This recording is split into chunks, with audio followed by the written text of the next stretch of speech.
Hi friends, Tamil செய்திகளை தெரிஞ்சுக்கொள்ள நம்ம Tamil spicy சேனலை சப்ஸ்கிரைப் பண்ணுங்க. இந்த நாடாளுமன்ற தேர்தலுக்காக திமுக கட்சியில இருக்கிற கூட்டணி கட்சிகளுக்கு தொகுதி பங்கீடு இறுதி கட்டத்தை எட்டியிருக்கு. இதுல திமுக கூட கூட்டணி வச்சிருக்கிற மதிமுகவுக்கு பாத்தீங்க அப்படின்னா ஒரு மக்களவை தொகுதி மற்றும் ஒரு மாநிலங்களவை எம்பி சீட் ஒதுக்கியிருக்காங்க.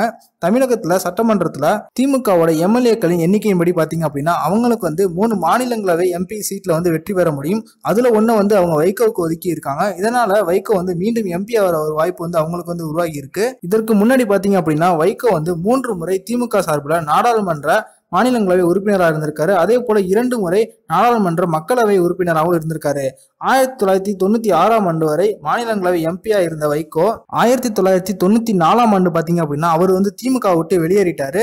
அதன் பிறகு பாத்தீங்க அப்படின்னா அவர் மதிமுக அப்படிங்கிற புதிய கட்சியை உதயமாக்கினாரு. அதன் பிறகு பாத்தீங்கன்னா 1998 ஆண்டு முதல் 2004 ஆண்டு வரை மக்களவை எம்பியா அவர் இருந்தாரு. தற்போது பாத்தீங்க அப்படின்னா திமுக அவங்களுக்கு ஒரு மாநிலங்களவை எம்பி சீட் ஒதுக்கி இருக்காங்க. இதன் மூலமா 22 ஆண்டுகளுக்கு பின் மீண்டும் மாநிலங்களவை எம்பியா வைகோ உருவாகிறதுக்கு வாய்ப்பு கிடைச்சிருக்கு.